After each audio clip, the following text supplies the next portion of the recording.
Hi everyone, কেমন আছো তোমরা সবাই? তো কালকের একটা ভিডিও আমি পোস্ট করেছিলাম, সেই ভিডিও সম্বন্ধে কিছু বলতে চাই।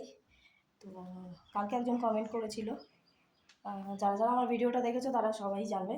নিচে একটা কমেন্ট এসছে, মিথ্যে মিসআন্ডারস্ট্যান্ডিংকে মিথ্যে বলে এভাবে সোশ্যাল মিডিয়ায় মানে বলে বেড়াচ্ছি মিথ্যে কথা। অ্যাকচুয়ালি ব্যাপারটা হচ্ছে মিথ্যে কথা।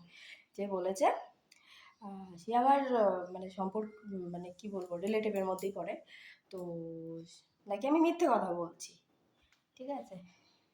আমার না খেয়ে দেয়ে কাজ নেই, মানে সেই জন্য আমার এরকম করছি, ঘরের কাজকর্ম করে সব কর্ম করে তারপরে কারো না কারণ আমি মিথ্যে অপবাদ দেওয়ার জন্য আমি মানে উঠে পড়ে লেগেছি। আমার না যথেষ্ট কাজ আছে, ফালতু কথা বলে আমার টাইম পাস করার কোনো আমার অত ইয়ে নেই, সময় নেই, ঠিক আছে। কারণ আমি মিথ্যে কথা বলি না, সত্যি কথা বলি না, মিথ্যে কথা বলে ইচ্ছে। সব থেকে বড় কথা কি, আমি যেদিন থেকে আমার শ্বশুরবাড়ির কিছু প্রবলেম বা আমার সাথে হওয়া প্রবলেমগুলো সোশ্যাল মিডিয়ায় ছাড়া শুরু, সেদিন থেকেই প্রবলেম তাদের লাইফে, যাদের কথাগুলো বলেছি। এতদিন ধরে চুপ করেছিলাম সেই জন্য খুব ভালো, ঠিক আছে, বলতে পারছে না, ওকে বলা যাচ্ছে নানাভাবে। বাড়ির একটা বউর উপরে নানা লোক নানাভাবে কি করে মানে নানানভাবে কথা। আর বিয়ের পর থেকে আমাকে অনবরত খালি শুনতে হয়েছে আমি মিথ্যেবাদী, মিথ্যে কথা বলি, আমি মিথ্যে কথা বলি, মিথ্যেবাদী, এই চলেছে। আমি বুঝি না, আমি মিথ্যে কথা বলি, সব তোরা বুঝিস, যারা বলছে আমি তাদেরকে বলছি, সব তোমরা বোঝো, তোরা বুঝিস, মানে সত্যি কথা আমি বুঝি না। আমি এই জিনিসটা আমি দেখেছি, একটা মেয়ের সব থেকে বড় শত্রু, সে সব কিছু বুঝেও না বোঝার অভিনয় করে নিজেদের লোকের অন্যায়গুলোকে সাপোর্ট করে। একটা মেয়ে হচ্ছে একটা মেয়ের সব থেকে বড় শত্রু। হ্যাঁ, একটা বাড়িতে দেখবে ঝামেলা বেশি হয়, বিশেষ করে দেখবে শাশুড়ির সাথে বেশি ঝামেলা হয়, শ্বশুর বা অন্যান্য লোকেদের সাথে ঝামেলার থেকেও বেশি শাশুড়ির সাথে বেশি ঝামেলা হয়। কেন, উনি একটা মেয়ে, উনি যেটা ফেস করে। দাঁড়া না, খাটে উঠিস না, দাঁড়া, পায়ে নোংরা, আমি ঘর পরিষ্কার করছি না, দাঁড়াও একটুখানি দাঁড়াও, ওখানে না, এই ঘরে না, ওই ঘরে চলো। তো সেটাই আমি তার বলছিলাম আর কি। না, আমাকে প্রতি মুহূর্তে খালি মিথ্যেবাদী প্রমাণ করার জন্য ব্যস্ত। কমেন্টস করার আগে না, নিজে সত্যি মিথ্যাটা যাচাই করার আগে ভালো করে আগে সত্যি মিথ্যা সব কিছু জেনে বুঝে তাকে কমেন্টস কর, ঠিক আছে। নিজের লোকগুলোর শুধু ব্লাড রিলেশন থাকলেই তারা ধোয়া তুলসী পাতা হয়ে যায় না। তাদের করা অন্যায়গুলোকে তাকে দেখ, তারপরে বল, তারপরে কমেন্টস কর। আমি শুধু এইটুকুই বলতে চাই। হ্যাঁ বানাও। হ্যাঁ, আমি তো কই এতদিন তো আমি কিছু বলিনি। একটা মানুষের ধৈর্য বা সহ্য করার একটা লিমিট থাকে। হ্যাঁ, আমাদের হাজব্যান্ড ওয়াইফের দেখেছি মা, আমাদের হাজব্যান্ড ওয়াইফের মধ্যে অকারণ প্রবলেম। আমি জানি যখনই আমার মেসেজটা এসছে আর আমি যদি মিথ্যে কথাই বলে থাকি, আমি তোমাদের স্ক্রিনশটও দেখাবো, ঠিক আছে। আমি মিথ্যে কথা বলেছি, আমি তোমাদেরকে আগের ভিডিওতে বলেছিলাম যে যে আমাকে ওখানে যাও, ওই ঘরে যাও। তো আমি বলেছিলাম যে এরকম একটা আমাকে ভিডিও পাঠিয়েছিল, আমার মামা শ্বশুর এরকম টাইপের একটা আমাকে ভিডিও পাঠিয়েছিল। এখন তাদের কথা, তাদেরকে জিজ্ঞাসা করা হয়েছে, তো তারা বলছে যে না, সেটা একটা মিসআন্ডারস্ট্যান্ডিং, উনি পাঠাতেই পারে না, উনি নাকি ফেসবুক চালাতেই পারে না, জানেই না, ঠিক আছে, মিসআন্ডারস্ট্যান্ডিং, উনি ফেসবুক চালাতেই পারে না, জানেই না। তা তোমার ফোন থেকে আমার ফোনে আসছে, আমি নিশ্চয়ই তোমাকেই বলবো যে কেন পাঠালে বা কী উদ্দেশ্য নিয়ে পাঠালে। আমি তো আর বাকি আদার্স লোককে তো খুঁজতে যাব না যে কেউ ওনার মোবাইল থেকে কে পাঠিয়েছে, মানে ওদের কথা মতো ওনার মোবাইলে কেউ হাত দিয়ে পাঠিয়ে দিয়েছে। তার কি আছে প্রবলেম, আমাকে নিয়ে তার সমস্যাটা কি, অন্য কিছু পাঠাবে। এর আগেও ফোন করেছিল, এর আগেও, তখন আমি বাড়িতে ছিলাম, এর আগেও বাড়ি থাকাকালীন একদিনকে এরকম রাত্রেবেলা, তাও কটা বাজে, 11:30 12টা নাগাদ ফোন করেছিল। ফোন করে মদ টদ খেয়ে ফোন করে, মানে আমার বলা উচিত এগুলো, না বললে আমি মিথ্যেবাদী। তো তোরা তো সত্যি বলছিস, সত্যিটা যাচাই করিস, আমি সেই কারণেই আমি বলছি।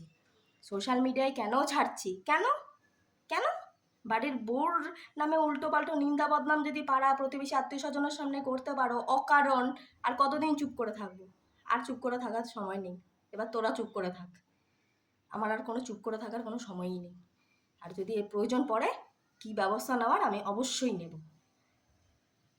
তো যেটা বলছিলাম আর কি, এরকম রাত্রেবেলা এরকম খেয়ে দেয়ে মানে সেই এরকম ফোন করেছে। হ্যাঁ, বাড়ির আমাদের কিছু প্রবলেম ছিল, ওই ব্যাপারে আমি পরে তোমাদেরকে ডিটেলস বলবো ওখানে। তো ফোন করেছে, আমার হাজব্যান্ড ধরেছিল, তো হাজব্যান্ডকে ফোন করে বলছে তোদেরকে দেখিয়ে দেবো, কি মার্ডার করে দেব, তোদেরকে পুলিশে দেব, নানান ধরনের কেসে ফাঁসাবো, হাজার একটা কথাবার্তা, তোর বউ এগুলো করে, তোর বউ সেগুলো, মানে মানে এত ফালতু ফালতু কথা, মানে এমন এমন কিছু কথা আছে না, উল্টো পাল্টো গালি গালাজ থেকে শুরু করে নানান কথাবার্তা আমাদের, কেন সবসময় শুধু আমরা শুনবো, বলবো না, তাই না? তোমরা একতরফা সবসময় শুনিয়ে যাবে, হ্যাঁ? তোমাদেরই শোনানোর শুধু অধিকার দিয়েছে ভগবান, তোমাদেরই শুনতে হবে। কি কারণে? খাওয়াও না পড়াও আমাকে, হ্যাঁ? আর সে এই কথাটা বললে আবার বলবে কি, নিজের তো কোনো মুরুদ নেই, নিজের কোনো, আগে নিজেদের যোগ্যতাটা তৈরি কর আমাকে বলার আগে, ঠিক আছে? আমার কি মুরুদ আছে না কি যোগ্যতা আছে আমারটা আমি বুঝবো। অকারণ অকথ্য উল্টো পাল্টা আরও যেগুলো হয়েছে না, আমি না মুখ ফুটে বলতে পারবো না, আমি শুধু বলতে পারবো না, শুধু এইটুকুই বললাম, ঠিক আছে? আরও যেগুলো যেগুলো মানে করে, আমি মুখ ফুটে বলতে পারবো না। আর আর একবারও যদি মিথ্যেবাদী বা মিথ্যে কথা বলছি সেটা যদি কোনো সময় বলতে আসিস না, নিজে সঠিক প্রমাণ জোগাড় করে তারপরে আমাকে মিথ্যেবাদী বলিস। আমি শুধু এইটুকুই বলি, যেই বলতে আসুক না কেন আমাকে মিথ্যেবাদী বা আমি মিথ্যে কথা বলছি, আমার খেয়ে দিয়ে কাজ নেই নাকি মানুষের নামে অকারণ মিথ্যে কথা বলতে যাব? তোদেরও তো হয়তো ওরকম আছে, তোদের হয়তো সময় নেই সেজন্য মানুষকে মিথ্যেবাদী মিথ্যেবাদী বলতে থাকিস।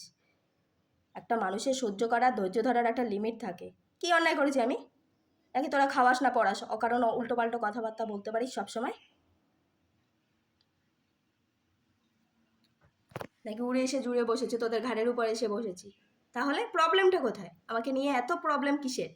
কত বছর মানুষ চুপ করে থাকে, নানান ধরনের কথা বলে মানুষকে উত্তপ্ত করে করে মাথা খারাপ করে দেয়, হ্যাঁ?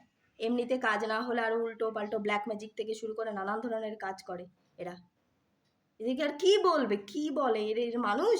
শুধু মানুষের মতন দেখতে হলেই হয় না, মানুষের মতন আচরণটাও তার করতে হয়। সত্যি কথা যখন বলবে সবার সামনে, উচিত কথা যখন বলবে, তখনই সবার একেবারে সব জ্বলে যাবে, গা হাত পা পুড়ে যাবে।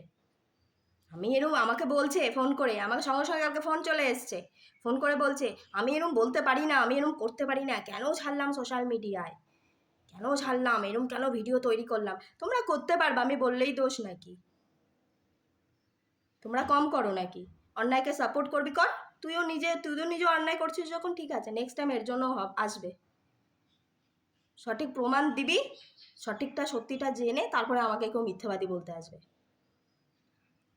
এটা হচ্ছে মানে এমন ক্যাটাগরির মানুষ না, নিজে যদি একটা অন্যায় করে, নিজে একটা খারাপ কথা বলে না, তুরন্ত সেকেন্ডের মধ্যে না পাল্টে খেয়ে গিয়ে সঙ্গে সঙ্গে বলবে আমি তো এটা বলিনি, করিনি। সেই জন্য এদের না প্রত্যেকটা, আমি যেমন মানে চলতাম না বিয়ের পর থেকে না, আমি বুঝতে পারতাম না এরা কী এরকম ধরনের, ভালো মানুষের মুখোশ পরে সবসময় ঘুরে বেড়ায়, দেখে বলবে যে এত ভদ্র এত ভালো মানুষ কেউ হতে পারে না। এদের যারা মানে এদের মুখোশের ভেতরে যেই রূপটা না, যখন মানুষের সামনে বেরিয়ে আসবে না, তখন এই মানুষগুলোর সাথে না কেউ কথা পর্যন্ত বলতে চাইবে না। এটা এতটা জঘন্য মন মানসিকতার মানুষ। বাড়ির বউ মুখ খুললেই শুধু অন্যায়, তাই না? বাড়ির বউ বললেই অন্যায়। এই সমস্ত ফালতু ঝামেলা, যখনই মেসেজটা এসছে, তো এসেছিলো আমার আগের দিন, মানে কালকে পরশু দিনকে এসেছিলো দুপুরবেলার দিকে, সকালবেলার দিকে 11টা 8-10-এর দিকে। তো আমি না অত খেয়াল করিনি, সবসময় তো দেখো মোবাইলের নেট মানে অন করে না মাম্মামকে, আমার মেয়েকে দিয়ে দিই, মেয়েই দেখতে থাকে সবসময়, বাড়িতে যেহেতু এখন রয়েছে সে কারণে দেখতে থাকে, ছুটি ছাটা থাকলে তো দেখতে থাকে। তো আমি অতটা খেয়াল করিনি, পরে আমি দেখি যে এটা কী ভিডিও দেখি, তো তো আমাকে আমাকে কোনো সময় ভিডিও টিডিও পাঠায়, আমিও পাঠাই না, আমার ভালো লাগে না এদের কারোর সাথে যোগাযোগ কথা। উনি যে আমার ফ্রেন্ড লিস্টেও রয়ে গেছে, তা নাহলে আমি আগে জানলে আমি আগে থেকে রিমুভ করে দিতাম বা ব্লক করে দিতাম, ঠিক আছে? তো যাই হোক, আমার না অতটা খেয়ালই ছিল না, ফট করে দেখলাম একটা মেসেজ, আমি কী মেসেজ আসবে, হয়তো গুড মর্নিং নাহলে গুড আফটারনুন, এরকমই তো মানে মেসেজ হয়তো আসতে পারে, আমি সিরিয়াসলি আমি সেরকম ভেবেছিলাম না, দেখলাম যে ওই একটা জঘন্য টাইপের একটা মেসেজ, আমি নাকি মিথ্যে কথা বলছে, বানিয়ে বানিয়ে বলছি সবার নামে, আমার খেয়ে দিয়ে কাজ নেই, তোদের নামে বানিয়ে বানিয়ে মিথ্যে কথা বলবো, সত্যি না জেনে বুঝে কারো নামে বলাটা না খুব অন্যায়, সত্যিটা না জেনে, আর সত্যিটা জেনেও চুপ করে থেকে মুখ বুজে সহ্য করাটাও ওটাও অন্যায়। নিজেদের লোক বলে বা নিজেদের মানুষ বললে কি সবসময় মানুষ সাপোর্ট করতে হবে? কেন? তুমি অন্যায় করছো, সে আমার যেই হোক, তুমি যখন অন্যায় করছো, একটা খারাপ কিছু করছো, আমি যদি আমার যে মানুষটা বলেছে তার মোবাইলে যদি এরকম কারো আসতো, তুই কি সেটা খুঁজতে, সে তার ইন্টেনশন কী ছিল, সে পাঠিয়েছে এরকম একটা খারাপ টাইপের ভিডিও, সেটাই তো যথেষ্ট নাকি? তার ইন্টেনশান কী ছিল, তার মোবাইল থেকে কে পাঠিয়েছে না পাঠিয়েছে আমার অত কিছু জানার দরকার নেই, আমি কিছু ভাবতেই চাই না। সবচেয়ে বড় কথা, আমি তাদের থেকে না প্রচণ্ড মানে কি বলবো, আমি প্রচুর ডিস্টেন্স মেনটেন করতে চাই। কিন্তু না, নিজে যে একটু মাথা ঠান্ডা করে যে মানে একটুখানি কাজ করবো বলেছে না, মাথাটারে অল টাইম মানে কি বলবো, মানে বিগড়ে দিচ্ছে, মাথা খারাপ করে দিচ্ছে, শান্তিতে মানে থাকতে পারছি না এদের জ্বালাতনে। মানে ওদের কথা হচ্ছে আমরা যা খুশি তাই করতে পারি, তোমাকে চুপ করে থাকতে হবে, যা খুশি তাই আমরা করব, যা খুশি বলবো। আর এখন একটা কি, শুধু আমি কেন সোশ্যাল মিডিয়ায় ছাড়ছি, বেশ করেছি ছেড়েছি, আবার ছাড়বো। যত খারাপ খারাপ তোরা কথা বলবি, যত খারাপ কাজ করবি, আমি সবটা ছাড়বো সোশ্যাল মিডিয়ায়, দেখি। এতদিন তো আমার মুখ বন্ধই তো ছিল, আমার নামে তাহলে অকারণ সবার সামনে নিন্দা বদনাম উল্টো পাল্টো কথা গালিগালাজ কেন চলেছিল?